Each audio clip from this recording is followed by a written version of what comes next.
All right. Welcome, welcome. I'm so happy to be here. And it looks like we have so many wonderful moms joining us today. We've had a lot of people register, so hopefully a lot of you can join us live. I always like doing things live because then we get to interact a little bit. You get to ask questions. We will be doing a Q&A at the end, which is going to be so fun. And let's just jump in. I am really ready to just share everything with you. So today we're really covering how to pump more milk in less time. So a lot of you have already shared. If you're just joining us now, let us know in the chat what baby number is this for you? Are you pregnant, postpartum? Where are you joining us from? We've actually had people from all over the place. So hopefully that everything is working on your end. So okay, great. And also in the chat, tell me, what are you hoping to walk away with today? Like, why did you join? What question are you hoping to get answered? I would love to know. This really helps me guide the material that we talk about today, as well as in the chat. So tell me what you're hoping to get out of today's session in the chat would be lovely. What we are going to cover today is we're going to start with some quick myth busts, all right? And then we're going to do 6 steps to pumping more efficiently. And I want you to learn today what actually works for you. All right. And that's going to be a common theme you're going to hear a lot today. And then at the end, I would love to do a Q&A. So if you have questions that come up while we're doing this, go ahead and put them in the chat. My assistant will flag them for me and we'll come back to them at the end because I really want you to walk away getting some of the answers to your questions today. All right. A few people, let's see. Best way to keep up supply. Excellent.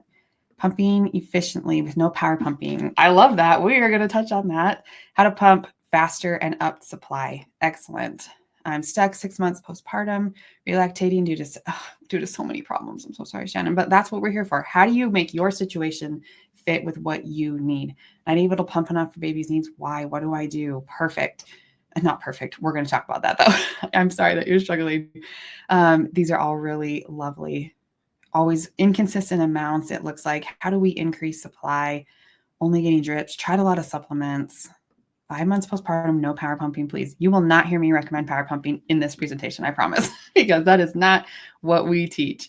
Okay, we have got a lot. Okay, you guys are all in the right place. This is perfect. All right, keep them coming if you want, but we're going to jump right in. So you are in the right place if you have a strong desire to give your baby breast milk. If you're going to be using a breast pump as part of your plan to do that. All right. We have previously worked with and marketed a lot to working moms, but in this scenario, you do not need to be a working mom. You just need to be using a breast pump in some way to be here in the right spot. If you're feeling overwhelmed with all the random advice online, if you want to find the most efficient path to your end goal, if you feel like your life is controlled a little bit by your milk supply right now, I hear that one a lot. And if you're ready to learn and discover what your body is capable of. You are probably not in the right webinar if you plan on exclusively breastfeeding your baby with no pumping at all. That is actually amazing and wonderful. This webinar, though, is just going to be focused heavily on the pumping aspects of that. So if you're looking for a quick fix or an easy hack, this is not really what we do here. If you're just looking to pick a breast pump, also a great first step. We have a separate free course for you on that if you'd like. Or if you're not willing to learn and experiment or kind of just meant about breast milk, again, you can feed your baby however you want to, but we are going to be asking you to put in a little bit of work. So I'm willing if you are willing, and I'm happy to be here. So if you are sitting here thinking this might not be for me, there's probably better ways to spend the next 45 minutes of your time. You're welcome to hop off, no judgment. But if you are going to be pumping at all, if you want to give your baby breast milk, if you want to be efficient and intentional about that, then stick around. You are in the right place. So just really quick, a little bit about me. I think this is important to know who I am and why I'm teaching you this, what makes me qualified to do that. I have been a nurse since 2009, so quite a long time. I started in OBGYN and I have been in mother-baby postpartum care the whole time. All right, I was a certified lactation counselor back then. I spent some time as a birth doula, which was lovely. I have always worked for the last 16 years with mothers and babies. Before I started New Little Life, I had a career, I had a life, I had goals, and then I had my first baby, and that's where stuff got real. Breastfeeding was hard. I know a lot of you can probably relate to that. And I was actually working still as a nurse. I went back to work a few months after my little one was born, and I honestly had the perfect conditions. I had my own office. I had worked really hard to get my supply where it needed to be, but it was really hard for me. Breastfeeding was going pretty well at that point, but pumping was not. I was not able to pump enough milk for my baby, even though my milk supply was fine. And this was really frustrating. I felt really alone, and I found myself obsessing over the ounces, both at work and at home. And it just kind of left me feeling like a failure, even though we gave breast milk for a really long time. It was fine, but I did not love it. And I knew it was the breast pump that was holding me back. And so I really kind of asked myself, is there a better way? All right. I actually quit my job after a year of back to work, and I have not been back to the formal workplace because I just did not like that at all. I became an IBCLC, and although I got no breast pump training in that, unfortunately, I started a YouTube channel sharing what I knew and what I was learning. And I pretty soon realized that there's not a lot of data on breast pumps and how to use them. It's a lot of objective information, right? A lot of people's opinions. And so I ended up working with an engineer to create a testing device because I, again, was tired of all the subjective information out there. I wanted data, and I wanted an easier way to explain to moms like you how these breast pumps are different. So after a couple of years of this, I really wanted to get some real world experience working with moms. So I launched a coaching program back in early 2022 and focused specifically on working moms because that mirrored my own story so much. And I knew I could really, really help them. So we've been doing that for almost 4 years now. And over the course of working with moms in our coaching program, we've developed and refined and tested frameworks that have really become a repeatable process. And that's why I decided to make this more widely available and accessible, because our curriculum is so dialed in at this point, and so many of our actual clients are getting results on their own. And so we realized there's probably a better way to reach more people and to get people the same results we've been seeing for years. I've always wanted to empower mothers to become their own experts instead of having you needing to rely on somebody else to tell you what to do. And so that's kind of the style that we do. Now I'm a breast pump expert. I've been featured in publications like the Washington Post, published peer-reviewed articles in journals. I speak at many lactation conferences. In fact, last year I was able to go speak in Paris as one of only 4 experts in this field of lactation. I was kind of the pumping expert there. I'm a mother of 3, and the New Little Life team has helped thousands of women become more successful with the breast pump. It's actually not just me. We have a small little team here that's been working with us for years. And I don't say this to brag, but we've been doing this a while, and we've got you, right? We've been here. We know how to help. And something I've learned along the way is 2 things are true. You are unique, but you're also not unique. Your body and your milk supply are your own, and your life circumstances are your own. Your personality, strengths, weaknesses, those are unique to you. But lactation works in a very specific way, and a breast pump is a machine that we simply need to learn how to use properly. So while there are many things that are universal, if you compare that with the uniqueness of you, that's really where the magic happens. And that's what we're going to be covering today. So just a full disclosure right up front, a lot of what I'm sharing today comes from the framework inside one of our DIY courses. All right. We have several courses available using the curriculum we've developed and refined over the last 8 years by learning, working closely with mothers. Today's webinar is going to be based on the framework inside of our course, Pumping Efficiently, which is one of my personal favorites, to be honest. This isn't a typical pumping course where we're just giving you generic cookie cutter guidelines. This is really designed to help you become your own pumping expert so that you know your milk supply and how to manage it. It's kind of a guide, a step-by-step process to walk you through these frameworks we're going to be talking about today. You don't need more information. So I really tried to not just throw random information at you. You really need the right information and then to know how to apply it, right? So if any point in this webinar you're thinking, this is awesome, I want more details on this piece, I want you to know that is there for you. Oh my goodness, we have so many client and student wins at this point from people going through our curriculum and using our techniques. It's incredible to watch. You don't have to be a working mom to be here. We've really wanted to open up this curriculum. This is kind of the launch of it. So welcome. You're kind of in the first round, although we've been using this curriculum and these techniques for years. So I'm really excited. You can have wins like this for yourself, I'd love to see you up here next. All right, let's jump in. Here are just a couple of quick myth busts that I just think will get us in the right mindset. If anyone has had a baby, you'll know that the breastfeeding comes naturally. It's probably kind of a bit of a laughing matter. But the interesting thing is I think a lot of people also think this is true about pumping, right? You just put the pump on and you go. But probably another myth that needs busted later. The perfect breast pump will make or break your supply. And I know a lot of people get really worked up about choosing the perfect pump, and the market is overwhelming for sure. But at the end of the day, a good breast pump used poorly is a bad breast pump. So sometimes it doesn't matter if you have the best option if you don't know how to use it correctly. Another myth is just put on the pump and go. This is from my own story. I honestly thought this is how it worked, and it did not. I had no clue that pumping was a totally separate skill than feeding at the breast. A breast pump really is just a machine, and it's only going to do what you tell it to do. So if you're not using it right or in a way that your body prefers, it's not going to work well for you. I'm also curious, if you want to just put in the chat, you can just put 1 or 2 here. How many of you have seen a lactation consultant for pumping help? I would really love to know, was your lactation consultant helpful with pumping specifically or not so much? And the reason I'm asking is because I'm a lactation consultant and we get 0 training on pumping, right? And so I don't know. Sometimes I just like to hear from moms. Did you find your lactation consultant helpful with the pumping piece or not? I mean, we really are trained in pumping at the breast, feeding at the breast experts. But sometimes there are really good lactation consultants out there, and I love to hear that as well. If you are an IBCLC joining us or a lactation professional, we actually have some training for you, specific for you. But just curious there. All right, a couple other things I've heard that moms say is, I just have low milk supply, or the breast pump doesn't work for me, or I'm not capable of making more milk. Maybe this just isn't going to work for me.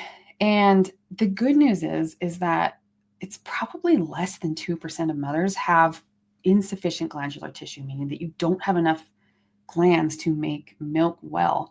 And about 5 to 10% of mothers maybe can't produce enough milk due to a physiological issue.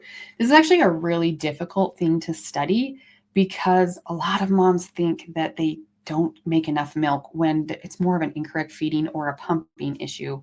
So this kind of perception of not enough or never enough is tricky. But this is a thing. These are actual statements that I hear a lot. And I know you're also bombarded with hacks, tips, tricks, messages all over the place. These are actual screenshots of things that I've seen on YouTube. Quadrupled my milk supply in 4 days, or my milk supply shot up in an hour, or how I increased my milk supply from 20 ounces to 50 to 60 ounces a day, how to increase milk supply fast overnight. And look, some of these have 1.6 million views, guys. You're watching this stuff, and most of them say things like supplement, cookies, power pumping, higher suction, new product. One of them said special case cereal was her secret sauce. And I don't know. What are some of the craziest things? You can put them in the chat because I'm actually loving the chat right now. And oh, that's so funny. This one says, I saw a lactation consultant, but she used a Little Life YouTube channel for all my pumping questions. Well, I actually get that a lot. But tell me in the chat, what are some of the craziest things you've heard to increase milk supply? I've heard a lot of stuff, and this is like my favorite question to ask because there's some crazy stuff out there. Just to be honest, these are like not the ways to increase your milk supply. Eating watermelon, okay, Liz has heard special case cereal too. Why is this a thing? I don't know. Watermelon. Oreos is one of my favorite one. I think I'm going to bring that up later in there, but there is some crazy stuff out there. Let's actually talk about how do we make this work? How do we actually pump efficiently? No supplements, no power pumping, all of that stuff. All right, let's dive into the good stuff. The old way of pumping often looks like this. All right, you've got, you start by just throwing a little bit of spaghetti at the wall. I'm just going to try some stuff, see what happens. All right, and then it gets a little bit more random and messy. All right, buying more, pumping more, more milk, more stress, more. And then it starts to get a little chaotic. And maybe you start trying some new supplements, adding in power pumping, squeezing out every ounce, buying a new pump, all of these things. And pretty soon you've dug yourself into this hole of unsurety and frustration. What, if anything, is working? And this is the part where we either see no changes in milk supply, despite all of the things, which is frustrating, or sometimes something works, sometimes, and outputs are random and you don't really understand what makes a difference and what doesn't. And what happens here is this usually ends in one of two scenarios. One, it's frustrating and you kind of get in this never-ending cycle of continuing to do all the things, constantly chasing more milk, until you reach the end of your journey in high stress, kind of a frantic energy, dragging your tired, broken body across the finish line. Or number two, it leads to burnout, physically or emotionally, and you quit earlier than you want to. And the reason for this is random strategies equal random results. Okay? It is key to know the why behind what you're doing, how your body responds to a breast pump, and what your individual milk supply can tolerate and is capable of. Everyone is a little different.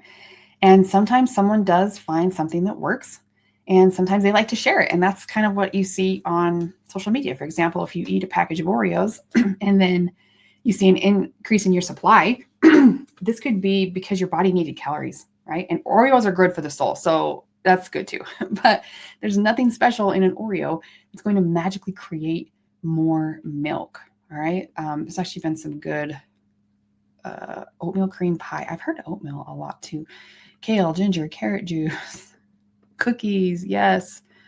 Gatorade, specific colors too. People get very specific on this too. You know, buying 4 different pumps. Yep. Oatmeal brewer's yeast, electrolytes, body armor. Yeah, it's a lot. But randomness creates randomness, right? We need an actual strategy.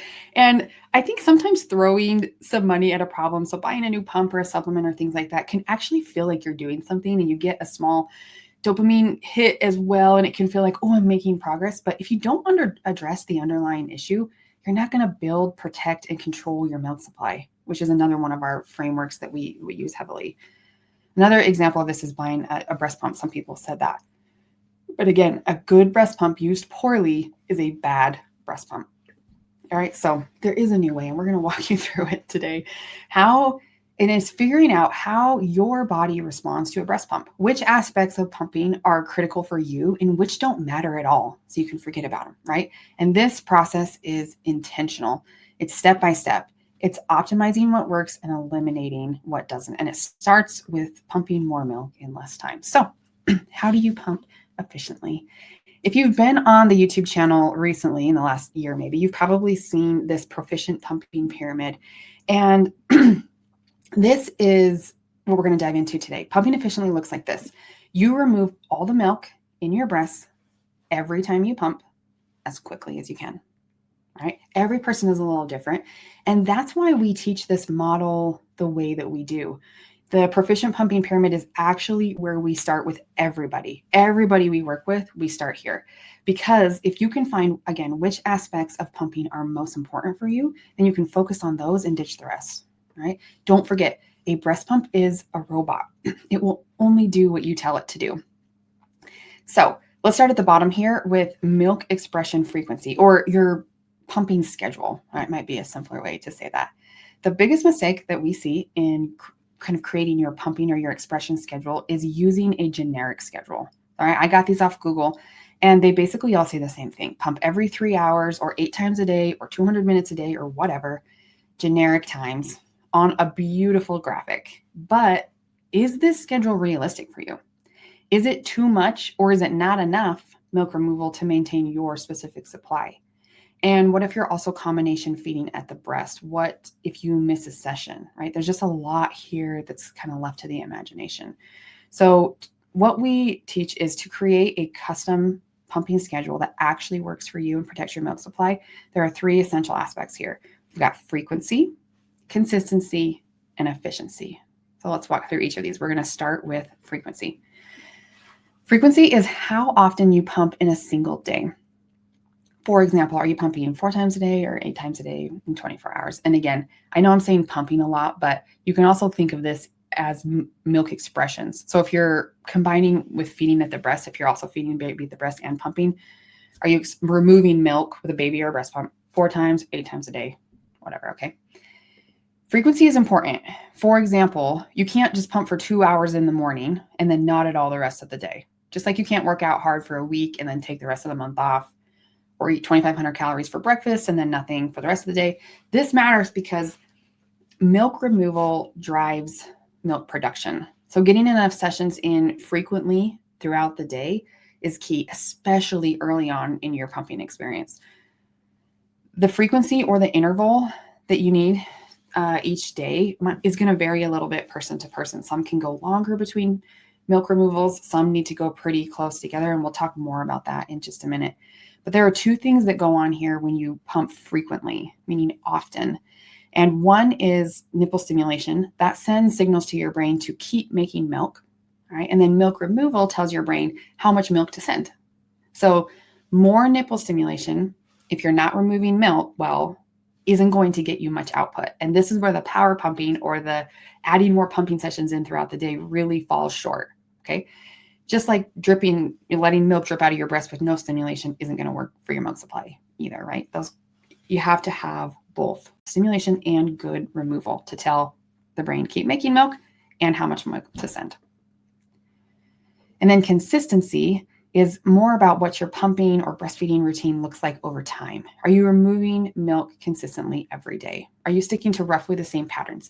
Or are you tempted to skip pumps, sleep through the night early on, or do your days look drastically different depending on what you have going on in your life?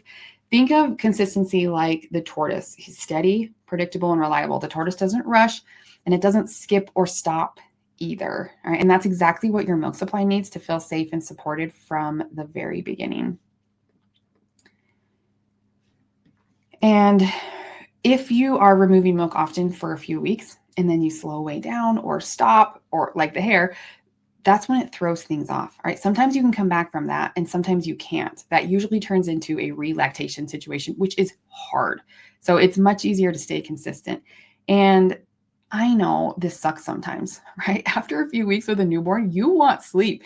And after a few months of struggling, you want to pull back. And if you do, your milk supply will suffer. So consistency over a long time is crucial. So we need frequency throughout the day and then consistently long-term. If you follow a generic schedule or one that somebody else used and swore by, but it doesn't work well for your life, this is where the consistency piece is going to be hard. All right. So how do you create a custom pumping schedule for you? You need to find out how long you can go between pumping sessions before it negatively affects your milk supply. So to help you find this, I cover in our courses on how to find your milk storage capacity, which is the amount of milk that your breast can hold. We can't find this number exactly, but you can get a pretty good idea. And this has nothing to do with your breast size. This is more to do with your internal anatomy. All right. Once you know what your body and milk supply is capable of, you can create a custom pumping schedule. That's how you start pumping more. That's how you start pumping less. Sorry, nobody wants to pump more. Once you can kind of create your custom pumping schedule, that's how you can start pumping less. So milk storage capacity works a little bit like this. For example, I've seen mothers who could pump 4 times a day and get 25 to 30 ounces. You've probably seen that too, especially on social media, these moms saying, I only pump this many times, but I have this giant supply.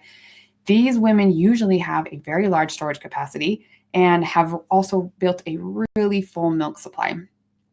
Some people tend even kind of trend toward an oversupply, and that can be a thing too. I've also seen mothers who have to pump, 8 or 9 times a day sometimes because they're doing everything right, but they just have a small capacity. Their breasts hold less, so they have to remove milk more often because they fill up very quickly. This can be a little bit hard to determine if you're not confident that you can drain your breasts well with a pump. And this is where this next piece comes into play really heavily. So finding the right schedule, which is consistency paired with frequency that works best for you specifically, is important. And usually the only aspects that people focus on, right? Pumping more or things like that. But The real secret sauce comes when you add in efficiency into that piece as well. All right, there are two major mistakes in the efficiency realm, which is a lot of what the rest of the proficient pumping pyramid covers. All right, number one, leaving milk behind. And this looks like saying I pumped for 30 minutes and I still feel like there's milk in there. I got 2 ounces. I was kind of expecting 4. When you leave milk behind, there's less room for new milk production. So if you pump 2 ounces and leave 2 ounces, like you can see on this glass here, only 2 new ounces can be made, right? And your body's going to say, we didn't need 4, we only needed 2. And that's not going to add up well long term. So sometimes mothers will even think that they have a small storage capacity when really they're just leaving milk behind because they're not pumping efficiently. And the second mistake that I see sometimes is for moms pumping too long. So maybe you are getting all the milk out, but it's taking you a really long time. For our students who are pumping efficiently, anything over 30 minutes is a red flag for improvement. I want you to fully drain your breast in under 30 minutes. Most of our students are doing it much faster than that. So pumping too long is a fast way to burn out, and ain't nobody got time for that. Let's look at a real mother who is working through pumping efficiently and finding her milk storage capacity and her custom pumping schedule. This is a pretty cool case study here. Her name was Shelly. She started our curriculum with an undersupply. So when she started, she didn't have enough milk. She was pumping 8 times a day. She had gotten some pretty large outputs a couple of times in the beginning of her journey, but there were quite a few things that weren't right for her.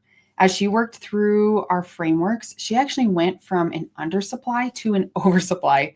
So now pumping 8 times a day for her, once she was pumping more efficiently, was producing way too much milk. Right? She had a very, very large capacity, it turns out, which she had no idea. And her breast could hold a lot of milk. So then she started cutting back her pumping sessions to find her magic number, being what is the number of times you need to remove milk every day to keep your supply where you want it. She eventually found that 4 pumps per day was her sweet spot. Less than that, and her breast got too full, and her output did slow down a little bit lower than she wanted it to. But it was really cool to watch her experience coming in with an undersupply, learning to pump more efficiently, which created an oversupply. And then she was able to cut back her pumping sessions to 4 times a day. And this is why you can't just follow a random Pinterest pumping schedule, because it may not be the best option for you. If Shelly pumps 8 times a day, she makes a lot of milk and starts to get problems that can come with an oversupply. Somebody asked, how far postpartum was she? When she started, I feel like she was 4 months postpartum. She was pretty far into it. And I think by the time she got down to 4 pumps per day, I think it only took her, I think it was like 6 to 8 weeks, if that. I feel like it was shorter. We actually did an interview with her. She's on the YouTube channel. If you want to go watch her whole story, was really cool to hear her talk about how she went through our curriculum and frameworks. That was pretty cool. And when we add in efficient milk removal, this is where we usually see those drastic changes very quickly, kind of like those crazy captions that I shared with you from earlier. They're a little clickbaity, to be honest, but this can also happen. You can also see your milk supply double overnight. And it's not because your milk supply suddenly doubles. It's because there's milk left behind. And once you figure out how to get it out, your output significantly increases. Does that make sense? And notice that I'm saying supply and output very differently. There's a difference between low supply and low output, and they're not always the same thing. And, like for this student, she still had 2 pumps left in this day, and she was already over her norm. And it happened really quickly because she learned how to pump efficiently. All right. Yeah. A lot of you are like, I'm 4 months postpartum and there's no hope. I hear this a lot. All right. And I think it's an important thing to know is that we've had students who come through this curriculum from the very beginning, which is awesome because then you get to save yourself a lot of headache of figuring this all out and then fixing problems. But we've also had students come in at 8 months postpartum, right? It's never too late to fix these problems. Although I will say it does tend to be easier the earlier postpartum you are. So I recommend that you learn some of these techniques and learn about yourself earlier, just throwing that out there. But honestly, how long is too long postpartum? I really don't think there's a time. There is room for improvement in all of these areas at whatever stage you're in. So a big takeaway from this section is dialing in the frequency that works best for your milk supply and the consistency that works best for your life. But pumping often isn't going to get you very far if it's not paired with efficient milk removal. All right. Adding efficiency into the equation is how you start pumping less. All right. You're not going to be able to pump less if you can't remove milk well. And that is honestly a lot of what the rest of this pyramid focuses on. So we're not going to be able to touch on every point of this pyramid today, but I do want to go through flange sizing with you because this is a really big question that a lot of people have. And when we're talking about flange sizing, there's no secret formula or secret sauce that works standard for everyone. And if there was, I would just tell you. I would just tell you right here so you could do it. This is very similar to pumping schedules. And honestly, I found that this is similar with all aspects of pumping. There's just not a standard thing. Okay. Spoiler alert, there are some nipple photos in this section. So if that's going to bother you, this might be a great time to go refill your water bottle. But I want to show you some actual help here. So just, you've been warned. There are so many mistakes that I see with flange sizing, and we're going to cover a lot on each slide here. But the biggest one that I see is using only a base measurement. All right. Flange sizing is more of an art than a science. And there are so many factors. So if you just take a base measurement and then try and calculate a flange size, that's not the best way. All right.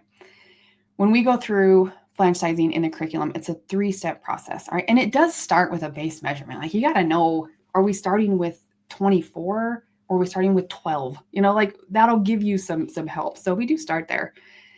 But we're looking at a lot more than base size. When I actually train lactation professionals on this scale as well. And in the curriculum, we talk about very similar things. You're going to be looking at shape, length, any swelling there, any abnormalities.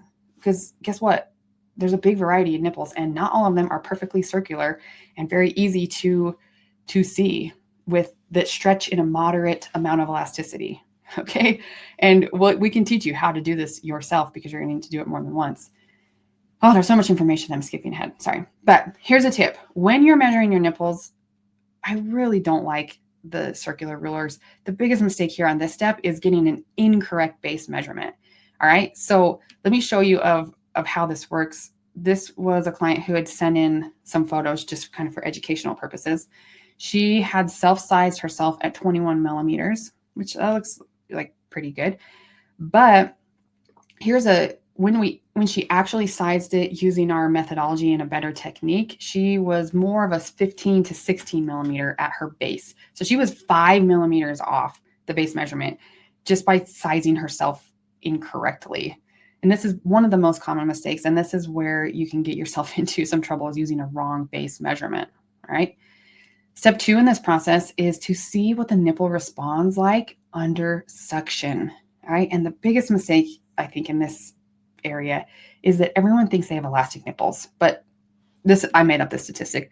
95% of the time, it's just the wrong flange size. It is very rarely that not rare, but it is pretty uncommon that we see true, really hyper elastic tissue. More often, it's an incorrect size.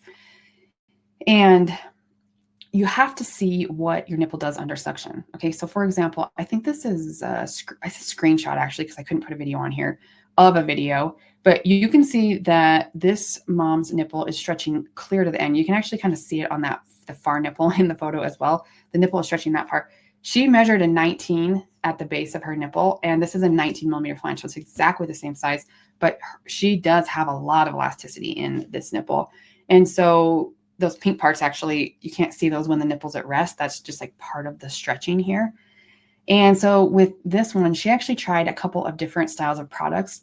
I think she ended up in a soft silicone style flange, in one that had a little bit of compression.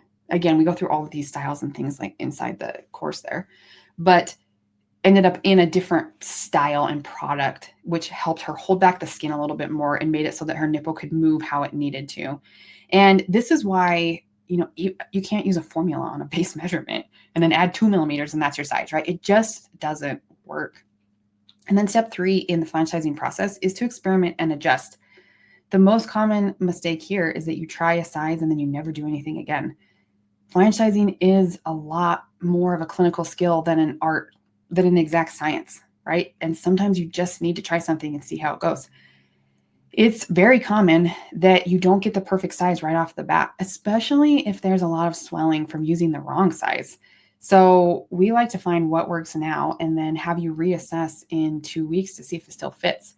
Often we end up sizing down a little bit. And I actually saw a mom one time who was using 24 millimeters when she started through our curriculum and ended up, after going through several adjustments, getting down to 13 millimeters. All right, it was such a huge difference for her, both in comfort and output.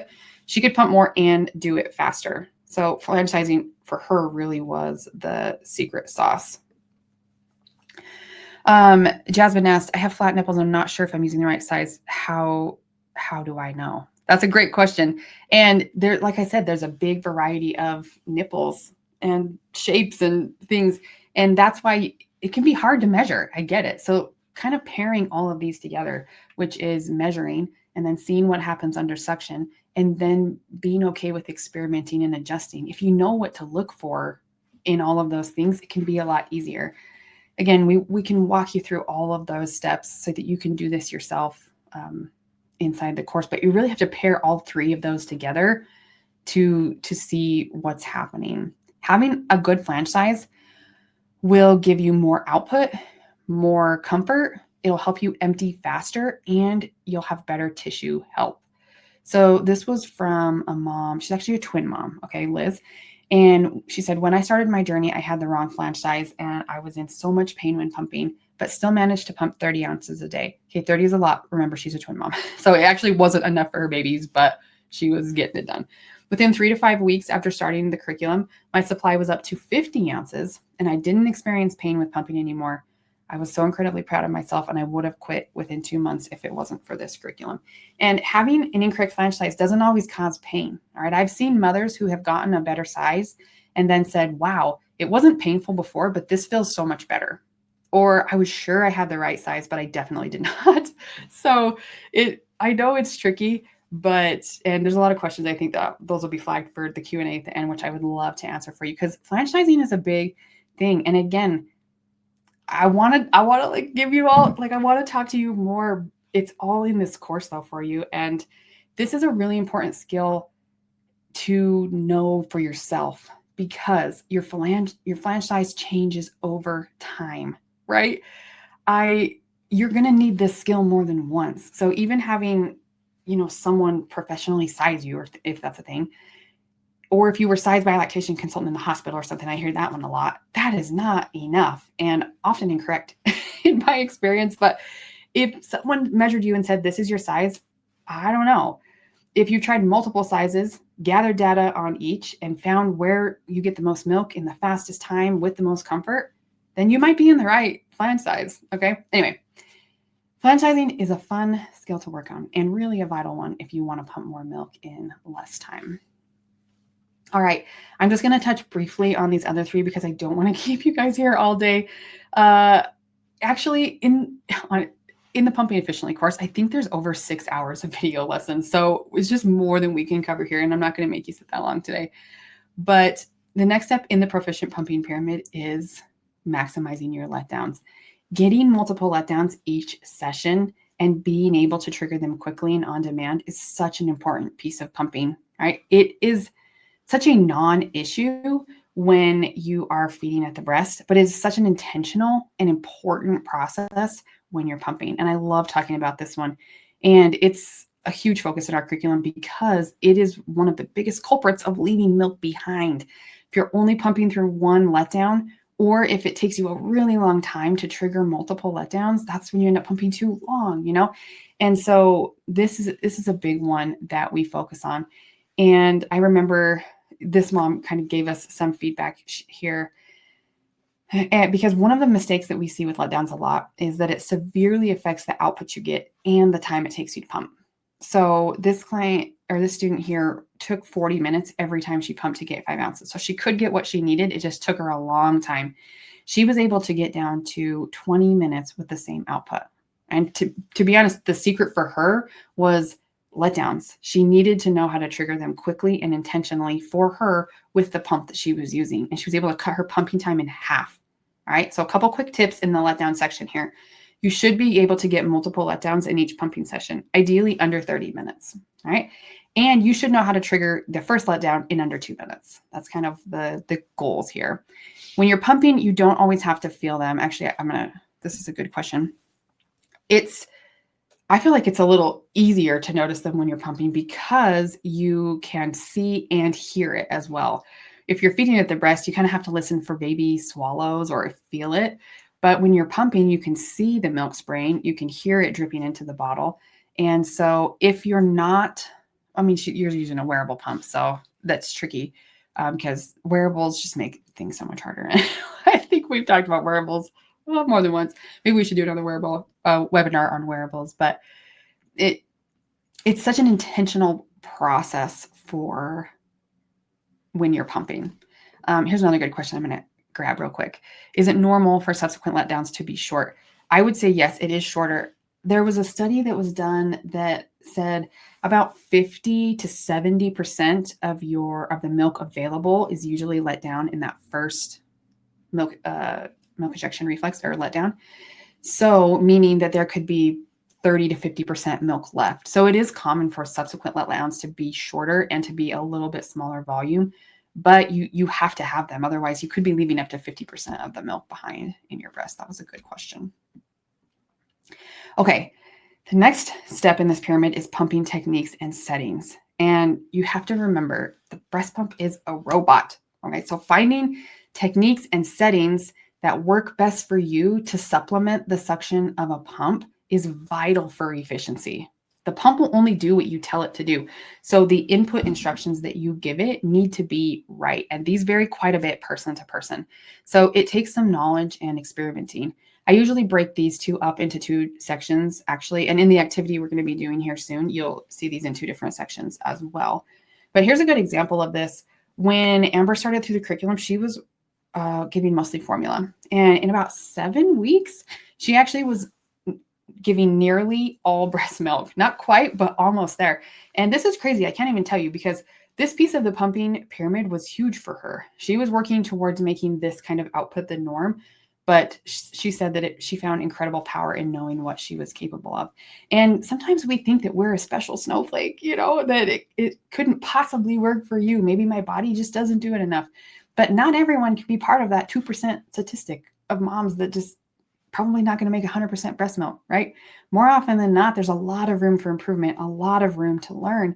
So anytime somebody asks me, am I too late or am I going to learn anything new? I can Google all of this online. I can confidently say, yeah, there's a lot that we can teach you that is just not available. And it really just needs to be organized. You need a step-by-step path. And this is the result when you put a little bit of trust into learning the process. And then I am continually in awe of the massive effect that mental and emotional status and hormones play in effective milk production and removal. Okay. Sometimes a mother can be doing everything logistically right, but her hormones are holding her back. And if you happen to be someone who's more sensitive to stress or adrenaline, you may notice that this affects both your milk production and the ease of output.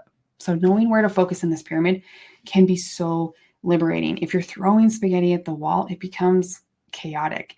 And to be clear, the top piece of this pyramid isn't just about adding more self-care, right? It's about realizing how to protect your hormones from yourself, how to navigate this busy, exhausting time in your life. And I feel like Kritika was a mom that we also interviewed on the YouTube channel. She was a really good example of this because she worked through every step of this pyramid one at a time, got them all working, and she was still struggling to keep up with everything in her life and feeling exhausted. So after she got everything working logistically well, she went back through it again. And this is what you will do too. This pyramid is meant to be gone through continually, to continually optimize and make things more efficient until you find a place where you're happy with it. So she ended up adjusting her schedule a little bit to remove a pump because she was actually so confident that she could remove milk well. And this nighttime pump was really annoying to her. It just was cramping her style big time. And she did it and saw no decrease in her output. That's what happens when you know how to remove milk well. You can now start making adjustments to your life in a proactive way, right? Some moms will power through it. And honestly, women are incredible. Like, you can do it. And I know you're probably going to, but it doesn't have to suck. You can actually have fun and enjoy. Yes, there will be a recording of the webinar. Sorry, you have to run. We're going to do a fun little activity here in a minute and the Q&A at the end, which is going to be fun. Actually, we're going to do an activity now. So we take a deep breath. We are going to, we've touched on every aspect of this pyramid a little bit, some more than others, but these really are the 6 essential steps that you need to pump milk more efficiently, pump more milk in less time. So tell me in the comments, I'm going to turn the comments back on. How confident are you that you're pumping correctly on a scale of 1 to 10? So just punch in a number into the chat on a scale of 1 to 10. How confidently are you that you're pumping correctly? And we're actually going to play a little game here to help you get super focused. Okay. I love data and spreadsheets. So just fair warning, if you want a cool little spreadsheet to work through, I will put a comment and I will pin it for you in the chat. Because I made a little spreadsheet for you if you want. If not, it'll be available at the end. Also, if you're watching the webinar, there should be a little description under the webinar, and this spreadsheet link and the courses links are under that as well. Okay, so I'm seeing a lot of 6, 7, 1. Sierra's out of 1, 2, 6, 7, 4.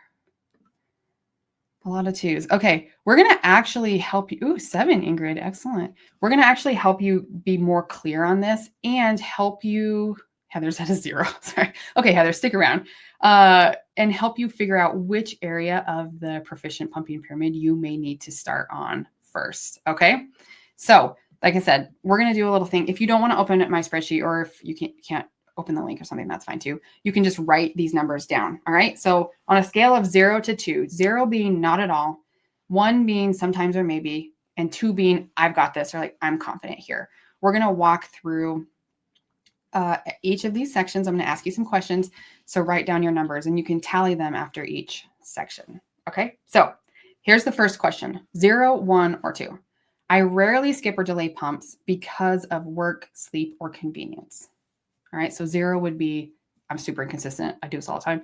1 would be I'm kind of on a schedule, or 2 is I stick to my schedule. All right. And you can just kind of make these notes on your own, and because you're going to add them all up at the end. Okay. Next question. I remove milk frequently enough to maintain my supply goals. 0, 1, or 2. All right. I found and stuck to my personal magic number for pumping sessions. And even if you don't call it that, that's just our terminology. Do you know how many times a day you need to pump to maintain your milk supply? 0 being who knows, 1 being I'm kind of on a schedule, and 2 being I know how many times I need to pump every day. All right. Next one. I usually pump longer than 15 minutes and less than 30 minutes.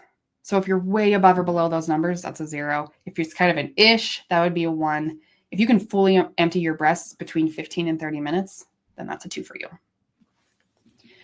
Okay, there are 4 questions in each section. All right, so you can add up those on the expression schedule. Now we're going to move on to flange sizing. I have measured or been assessed for flange sizing and feel confident in my sizing. 0, 1, or 2. How confident are you in your flange size? Next, I'm getting good milk flow early in the session. So 0 if it takes you forever or you're not getting good milk at all.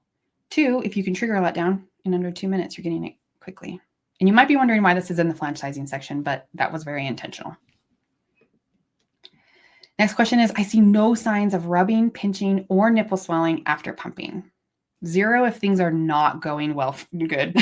And 2 if everything's really good. 1 if you're somewhere in the middle there. Pumping is comfortable.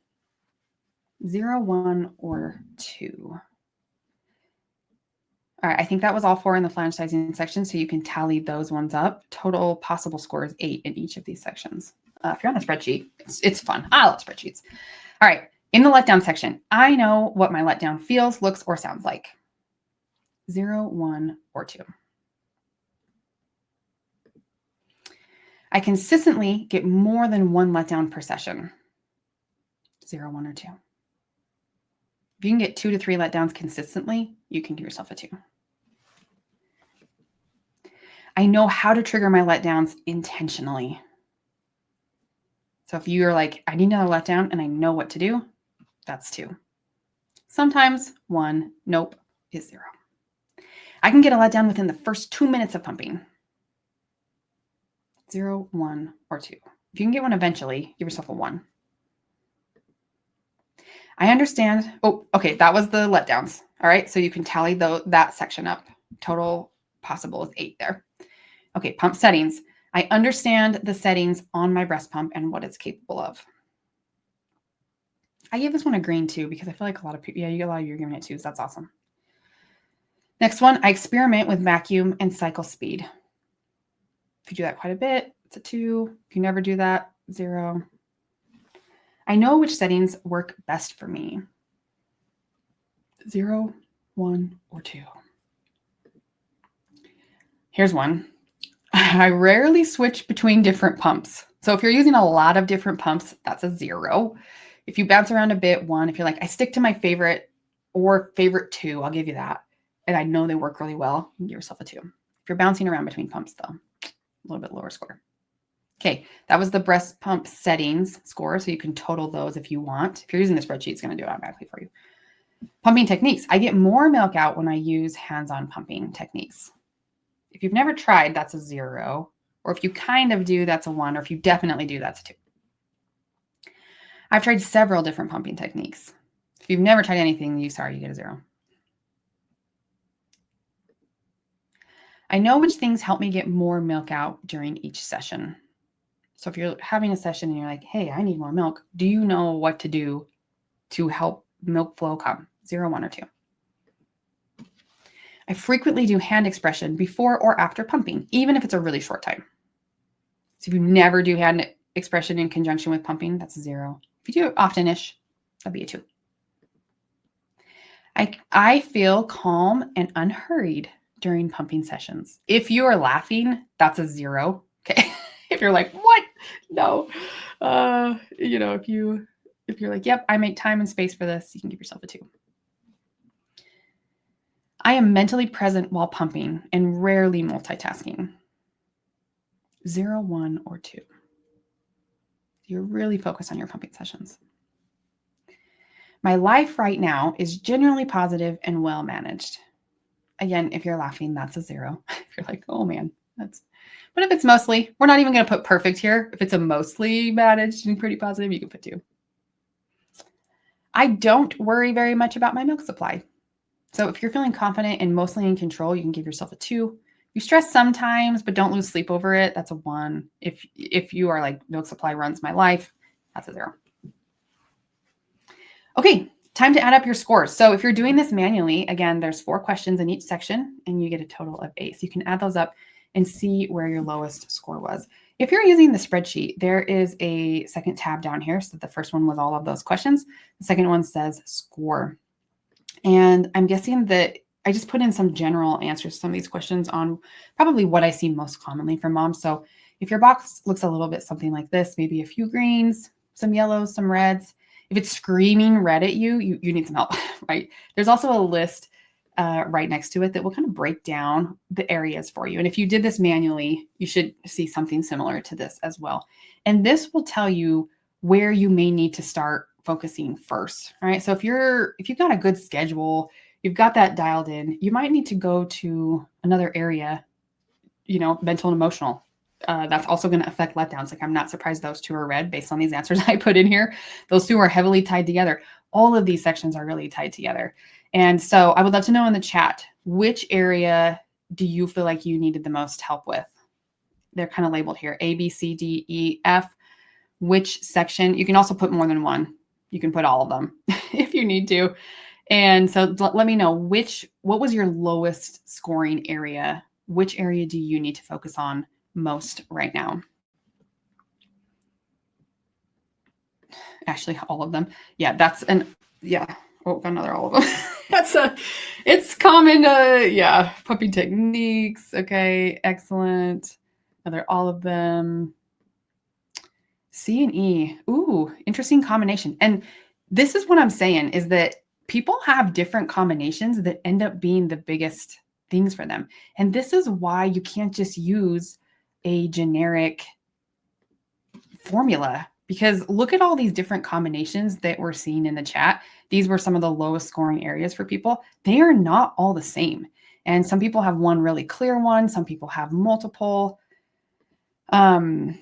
Twins. Yeah, for sure. Twins make it harder because you just have way less room for error. A lot of the pumping and milk supply things are very similar, but you just notice when things are not working as well because you need so much milk. Can you see all these different combinations? And this is why we teach our framework and methodology the way we do. Mastering these 6 steps is the fastest and most effective way to control your milk supply with a breast pump. So let me ask you this question. How many of you are feeling like this right now? I hope not, but if you're a little overwhelmed, there's a lot that goes into pumping and mastering your milk supply. I know, but it's 100% possible if you just have these steps and framework to follow. And that's kind of what I want to share with you today.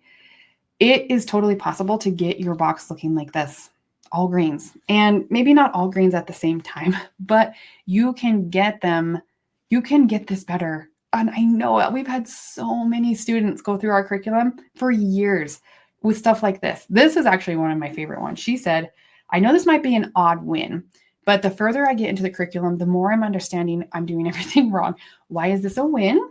Because even with all these wrong things, I was still mostly meeting my goals.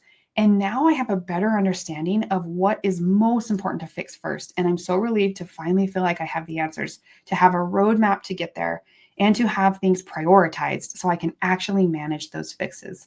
I often struggle with starting because there are so many things to start, but now I know which areas have the most impact. And this right here is what I hear so often. I've done so much research. What else could you possibly help me with? I've tried it all. I can pretty confidently tell you, you have not tried it all. And knowledge is power, but you don't need more random information. You don't need the right information. You need to know how do these concepts specifically apply to you. We have so many clients who come to us after difficult first experiences too. I know a lot of you in the beginning said this was your first baby, which is great. And it's hard as a first-time mom, I think a little bit, you need to try some stuff on your own and feel what it's like before you're willing to, get help and learn. But night and day difference is a phrase that we hear often from second, third, 6th-time mothers. I had a 6th-time mom one time come through our curriculum and find a lot of learning. It's amazing. Ashley, who had only been through in our curriculum for 2 weeks, she gave her first bottle of exclusively breast milk. And honestly, a couple days later, because she pumped 33 ounces a day, a couple days later, she was doing exclusively breast milk always. And this is a classic example of the milk is there. She just wasn't getting it out effectively. This one also really struck me. She had a rough journey. These little parts in red here was rough stuff that she went through. It was kind of recapping the end of her experience and saying how proud she was of herself. I don't think she made it back to 100% breast milk, but she said that her little girl had not gone one day without some breast milk. And that is amazing to me. This is what it's all about. I'm proud of her for acknowledging all the different parts of her journey. It's not all about milk, right? And it's about the whole thing. And I'm not promising you the moon here, but I think it's really important that you know more about yourself and how your body works. But trying to figure this out alone is kind of like trying to solve a puzzle without the picture on the box. All right. We can help you with this. We can give you that picture and that full process here. So I want to share with you a little bit about what we do just really quickly, and then we're going to jump into the Q&A. I've got a lot of good questions here. So if you have more questions too, you can pop them in the chat now and my assistant will gather those for me. But I just want to share with you just what's available because a lot of you have questions and want more information. So like I said, we had run a coaching program for quite a few years. We're no longer enrolling members in there anymore because I wanted to take everything we learned from working closely with moms and make it more accessible for you. Like I said, a lot of our clients there actually were getting a lot of great results on their own and weren't even really reaching out for help. And I realized that this curriculum and these frameworks are that powerful. So I've packaged them into some DIY courses for you because this is going to make it a lot more accessible for all of you to get this. So pumping efficiently is kind of the best course to start with. It's going to guide you through finding your magic number and creating a customized schedule, learning how to do your own flange sizing and the products that will work best for you, learning how to trigger letdowns intentionally and quickly, finding your ideal settings, techniques, everything we've covered today, but way more in depth and step by step. There's also a section of bonus lessons in there, common questions that we get and things like that. You can do all of these on your phone. These are video lessons you'll have lifetime access to. Actually, on this webinar, it's through the end of this week, actually. We've got it on a discount for you. So if you're thinking about getting started, this is really the best place to do it. We also have a Mastering Milk Supply course. This one is specifically geared toward moms who are pumping, which is hard to find milk supply stuff specifically geared to pumping, but that's what this is. It'll walk you through what to expect with your milk supply from day 0 to 12 months and beyond, how to use your breast pump to create a predictable milk supply, and troubleshoot common issues. There's a lot of lessons in here too, as well as bonus lessons. My favorite combination is when you actually pair pumping efficiently with the milk supply course.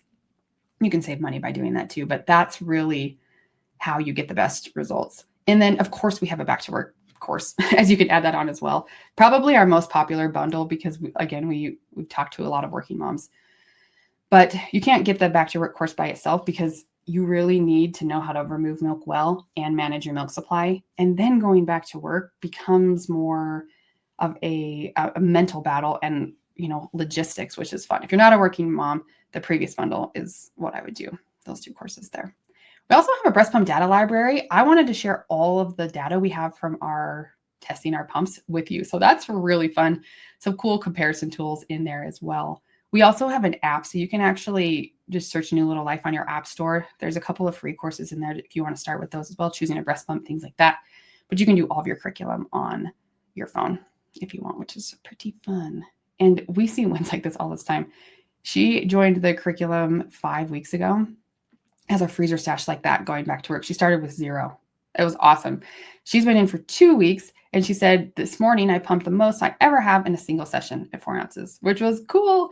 Again, her milk supply didn't magically increase. She just was getting more milk out. We love milk supply related wins, of course, because we're feeding babies here, but it's really about your life. And here's some examples of wins. This is going to affect so many more aspects of your life. And I'm not going to get too heavy into it because this is something you can learn for yourself. And most of you are here for more milk for the babies, right? But there are amazing things that can happen when you can get control and learn about yourself. I want to empower you to know your milk supply and to know how your pump works best. You only get one shot at this experience. And I'd love to give you that guidance there that I never had when I went back to work. I'm grateful it brought me here to you, but it was hard and I don't want that for you. So, okay, let's jump into a Q&A, which is going to be so fun. I'm going to just grab a couple of these last questions here. You can actually, there's a form you can fill out and we will send you a receipt and you can submit it for your HSA. I actually think your HSA card will probably work on there as well. So that would be great. Miley, if you want like one last thing before you throw in the towel, this is it. Which program would you suggest for relactating at 6 months postpartum? The double combo. So you need to know how to pump efficiently if you're going to be relactating journey, but you also need to know kind of what milk supply looks like and how to manage it. At least start with the pumping efficiently if you only want one place to start. Okay. I am going to start answering questions. So if you have more questions, you can pop them in there. We are, the comments are turned on in the course, so you can actually ask clarifying questions if you need. It's really designed to be a self-detective style course. But we also are, again, this is the first month that we've launched this, so we're working on additional features there. But to be honest, it's going to guide you through what you need. Most people can work through everything on their own. It's pretty cool. Okay, I'm going to pull up my questions. Ooh, I got a lot. All righty. How do I pump efficiently once I get back to work? Great question. If you are going back to work, you really just need to learn how to pump efficiently altogether. When, and this is what I tell our students, anytime when you go back to work, it can be kind of similar to when you're at home. So learning how to pump efficiently when you're not in a stressful work environment usually is the best place to start. So starting in that pumping efficiently course is going to guide you through. There's no like secret for doing it back to work. There are some additional logistics. Like I tend to, I've had a lot of students who are like doctors, engineers, teachers, kind of like high stress environments for working. You just have to know how to pump better. And then if you do that, going back to work becomes easier. I guess that's where I was trying to go with that one. My milk supply tanks around 7 to 8 months postpartum. How can I keep it going strong? Okay. Without knowing a lot of the details of your personal situation or things like that, one of the biggest things that I do see happening here is that we're not removing milk well, whether it's a baby or a breast pump, because like I said, if you're only removing half of what's in your breast, it's going to send signals to your body and your brain to make less milk. And so you probably see your supply like go down little by little. And the further you are from birth, the less birth hormones you have helping you. That's when pumping issues and breastfeeding issues become more apparent. Sometimes it can be easy to get milk early on because the hormones just send it. So yeah, I would say learning how to remove milk fully from your breast is your best bet in that case. Hands-on pumping and how why it works. Yes, this is a good question. Again, your breast pump is a robot. It's just a machine. And so anything we can do to make it more human-like, more close to the biological norm is going to be helpful. And so there's a lot of pumping techniques you can do to assist your breast pump in removing milk. Again, it's just a machine, right? Let's see. 2 months postpartum, I can't find a wearable pump that works for me. I have to use a wearable at my job, and I've lost a big portion of my supply since going back to work. Wearable pumps do add a lot of complexity into the situation. And I have found that my recommendation is usually that you learn how to pump efficiently and correctly on a more traditional pump, just because it's easier for you.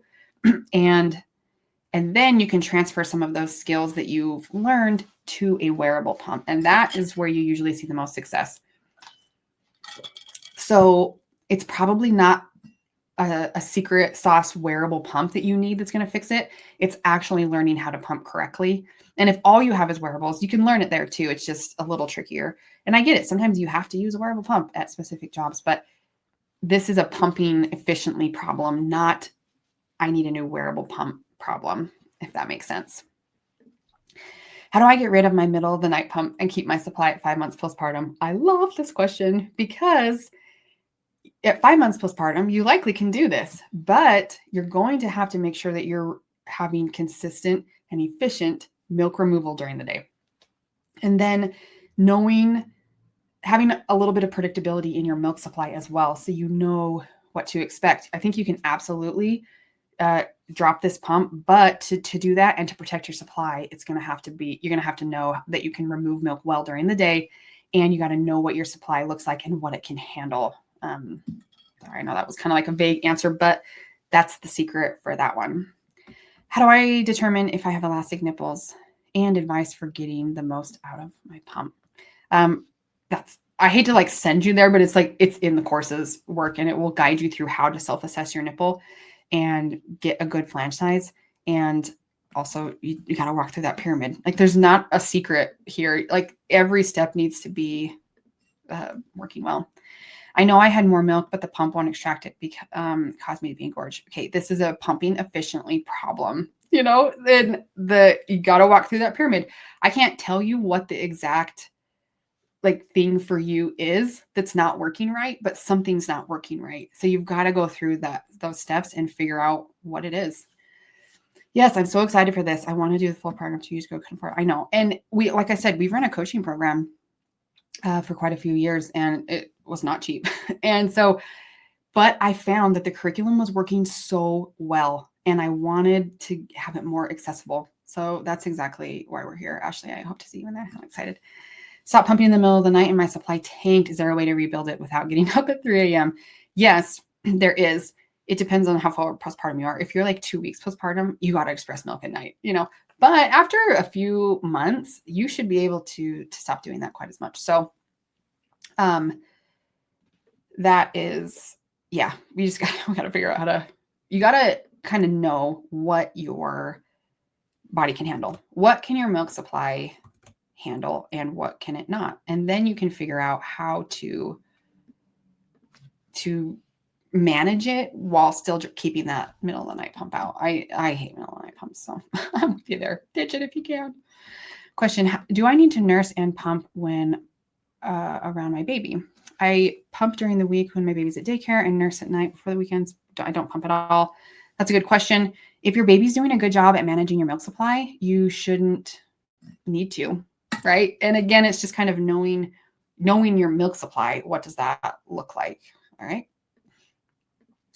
All right. What I want to know is how those women on YouTube with huge breast milk freezer stashes and 30 bottles of milk in the fridge do it. I'm 3 weeks postpartum and I'm only pumping 2 ounces per session, both breasts combined. Okay. There's multiple things here. 2 ounces at 3 weeks is actually pretty good. And so I think you should feel much better about yourself.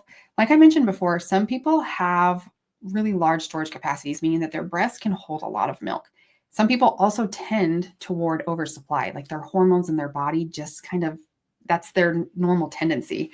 And those are usually the people that have stashes like that. You can also pump too well, like Shelly, like I mentioned earlier, where you're pumping so efficiently and so much that you induce an oversupply. And that's usually what happens. So there's a little bit of a reframing in reality here. And actually in the milk supply course, we talk about reframing expectations. What's normal and what's not normal? What should you expect? And so that might be an area for you to explore there for sure. This one was like, how long postpartum until you can't fix anything? I would say never. There's always come anytime. I've seen it even like, actually we've had even people over a year join the curriculum and find a lot of success there as well. There's a lot of flange sizing information in that course too. I've run you through all the products and which one might be best for you. How far in the flange should your nipple go? Is it normal for it to be pulled halfway down the chamber? So the nipple does need to stretch. It needs to be pulled and stretched a little bit, right? And again, it just depends on the shape. Again, not all of them are circular. Depends on the shape, elasticity. Finding normal for you really is an art. And we can walk you through that for sure. How do you know if your breasts are emptied? That's a good question, because when you're earlier postpartum, you can kind of feel it, right? Your breasts get full and heavy and they leak. When you are further away from birth, that stops happening as much. And so one of my favorite tips actually in this area is to do a little bit of hand expression right after you pump. So if you pumped and you're like, I think I got most of that milk out. If you just do a little bit of hand expression, I'm talking like 10 to 15 seconds. If you can get sprays of milk out after you pump, there is easy milk there that needs to come out. If you can, you'll always probably be able to get a little drop or two out with a hand expression. But if it's hard and you're like, yeah, these breasts are empty, then that can be kind of just like a fun little way to check. But if you're getting easy sprays with your hands, we've left milk behind. When is the best time to measure my nipples? Specifically, I'm swollen from pumping.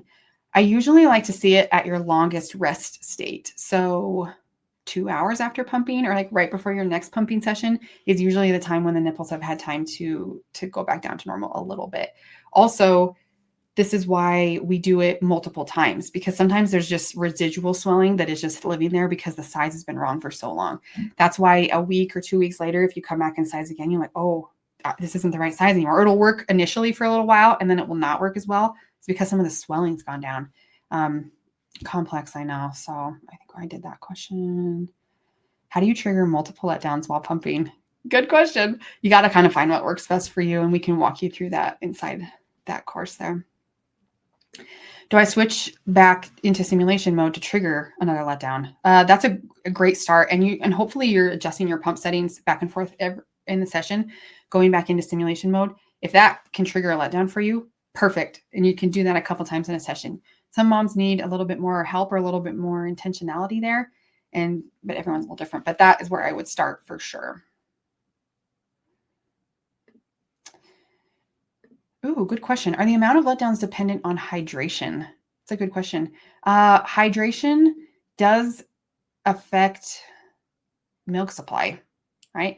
And you don't have to go drink 100, 150 ounces of water a day. Usually drinking to thirst, if you're paying attention, will be just fine. But yeah, it can. And so you can see less milk when you are dehydrated. So that's actually a really interesting question. And I think that is in the milk supply course. Is there truth to hormone balancing? Good question. Your hormones play a big part in milk supply. So I don't tend to go too crazy into that area. It's not an area of expertise for me, but there are some really basic things you can do to get your hormones on your side so that they're working right, especially in letdowns. That's like one of the biggest areas that we see issues, moms with their back.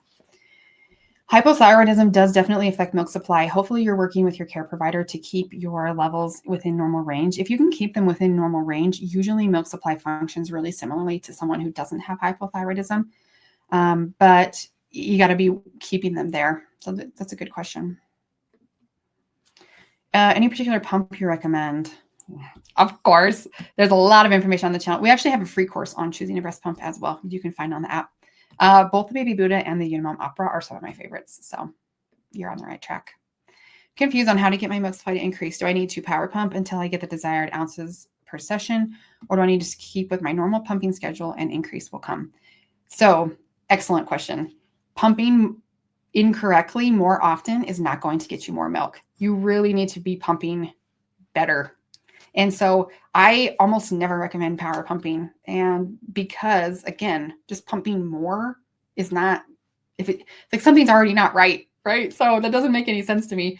There's one scenario maybe where I would say, yeah, try a little power pumping, but almost never. And even Kayla, in the next question here, whenever I power pump, my supply seems to go even lower. That's not crazy, right? Because you're not pumping correctly. So pumping more.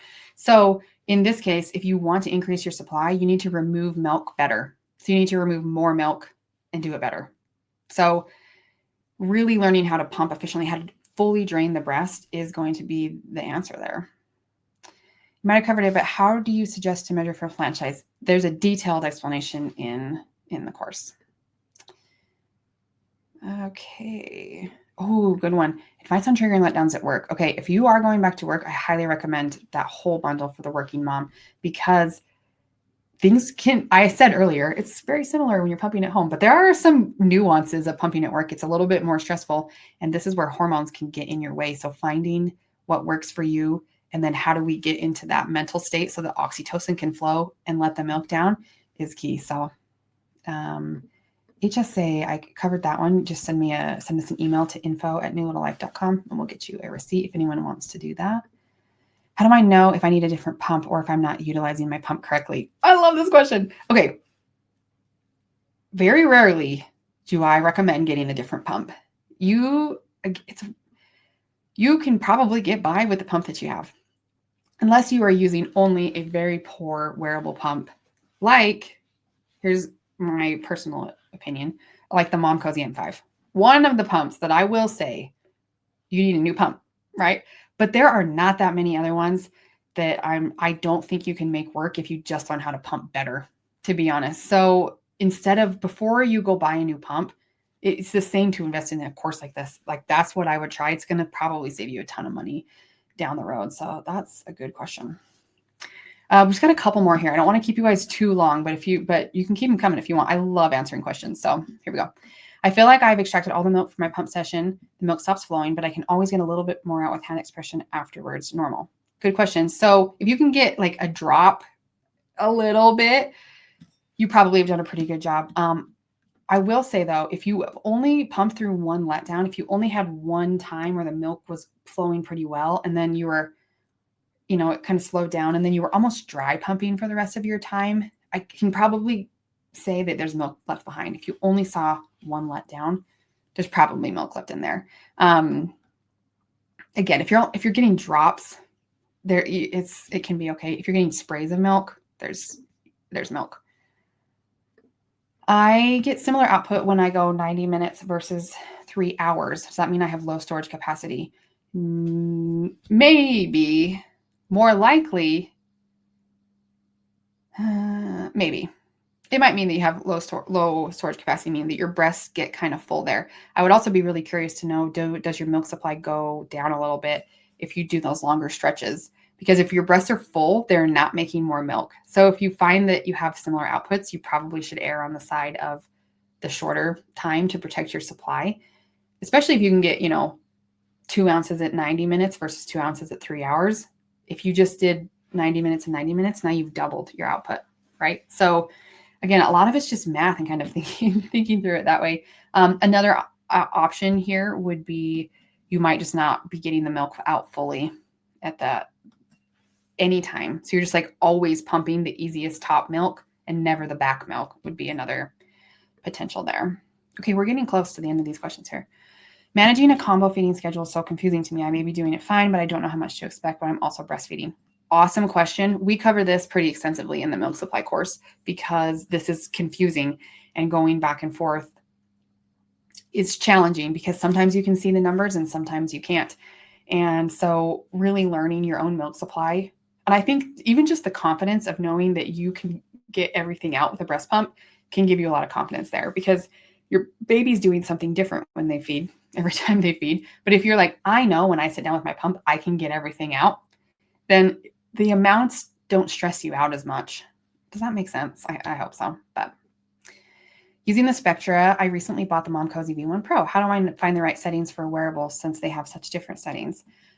In our breast pump data library, which is like a $35 course or something, it's super cheap. There's a comparison tool where you can actually pump in your settings that you're using on your current breast pump and then pick another pump or 2 or 3, and it will give you the equivalent settings. If you want to know like vacuum, cycle speed, and pattern, that it will show you that there as well, which is pretty cool. The V1, I wonder if I have that in there. There's a list of the pumps we have on our page, but if not, we'll add that one in soon. So, but wearables are different in a lot of ways. So sometimes it's not just settings, but that is a really good place to start. Sorry, some of these are like cans of worms that I could talk about forever, but I don't want to keep you guys too long. Is it crazy that caffeine hurts my supply a little bit? How immediate would it be? I love coffee and I need it to survive, but notice during the day pumps, the output is lower. So it can a little bit, but well, I would say it's probably more of a pumping related issue than caffeine, unless the caffeine levels are really, really high. So I'd probably start with pumping. Where can I find suggestions about settings for the Spectra 2? The how to find your specific settings on your breast pump is covered in the Pumping Efficiently course. And it will walk you through how to do that for yourself, which can be, it's really fun. Oh my goodness, we have, I know we have so many comments, but, oh, here's one. I get 50 ounces of milk on each breast each morning, not pumping in the morning. Does that mean, yes, you have a very large capacity and you got to be careful with that for sure. Does having breast implants affect milk production? Good question. And it, not really milk production, but sometimes if you have, well, no, like depending on how it was done or what was cut during the surgery, that I think has more impact than like, especially like an under the muscle implant. I haven't seen those affect it too much, but again, it depends on what happened during the surgery and things like that. Oh, actually 5 ounces. Okay.